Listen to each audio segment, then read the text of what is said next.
In over $300,000, making the west side of Salt Lake City a better place to live and work. And joining us now to tell us more in the sponsored interview is Ben Hart, the Utah Inland Port Authority Executive Director, and Victoria Petro, who is the Salt Lake City Council member, District 1, and UIPA board member. Welcome to you all. Thank you.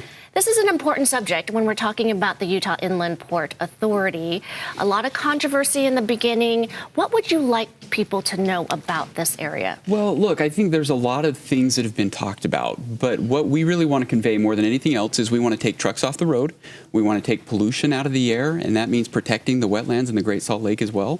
But we also want to empower communities. That's what we're about. How do we make sure that your kids, your grandkids are going to have good jobs? Even on the west side of Salt Lake City, we absolutely believe that that's possible. As part of our mission to empower communities, we've done some grants that we're really excited about, and we anticipate this is just the beginning. We'll be investing literally hundreds of millions of dollars into the west side of Salt Lake City over the next 20 to 30 years. So we're excited for the future. We've got a great opportunity.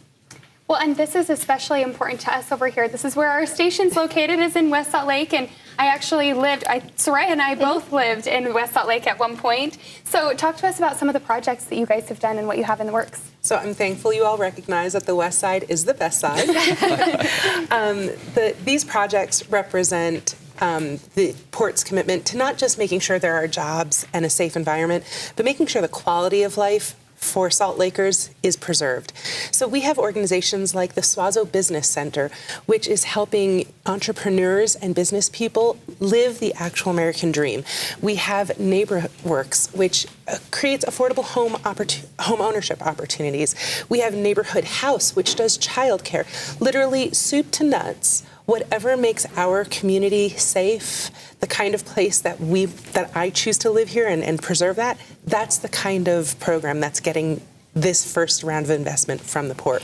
Well, that's just it. You're infusing dollars to help the overall community as a whole. And Ben, I want you to speak on the fact that this is important for everyone. If you think that it doesn't affect you, it does. Let's talk about the bare minimum of getting your Amazon packages. You know that we have a lot of connection with that in terms of jobs and also the things that we receive. Yeah, and we love getting our next day deliveries from Amazon, sometimes same days deliveries from some of our companies. But at the same time, we have to realize there's proximity, and those packages are coming from somewhere. And if we're putting more and more trucks on the road and more pollution in the air on the west side of Salt Lake, we love getting, immediate delivery, but we don't love some of the harm that does. So we have to be aware of our surroundings and understand we're going to have a lot of people growing here into the state of the Utah over the next generation. How do we make room for everybody? Make sure that we're growing as smart as possible while also protecting some of our natural environment, the wetlands, the lake, and our air quality for future generations as well. So we want to move away from the notion that we're just this large port. We're going to be doing more outreach events in fact, we're doing a whole series of outreach events over the next 6 months or so to get the community feedback and make sure that we're doing things that are right by the community, not just for businesses, but also for the community and those who live on the west side of Salt Lake. These are things that sometimes you take for granted and you don't really think about the process of what it takes to actually make it a great place to live. Mm-hmm. Tell the community how they can get involved in those events. What do you have on the horizon?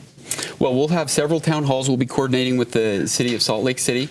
People will be able to learn more. inlandportauthority.utah.gov. We'll have more information that will be coming available. But more than anything else, it's how do we connect and have a good impact, positive impact on the west side of Salt Lake City. If we don't do that, we feel like we're failing. Well, I love the mission of more knowledge is power. Find out what you all are doing. You're planting trees. You're helping the community. And yes, getting our packages on our doorstep.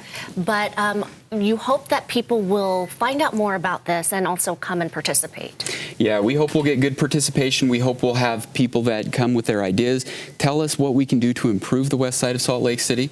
We're going to have a lot of money over the next several generations to invest. We want to make sure that it's done the right way in ways that will help us to really grow smart, but again, also empower and make sure that we're going to have good job opportunities for future generations.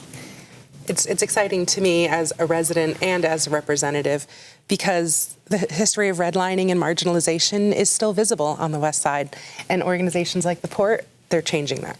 Thank you so much. You can see all of their information on the screen. Thanks for all that you're doing in the community, and thank you to Utah Inland Port Authority for this sponsored interview.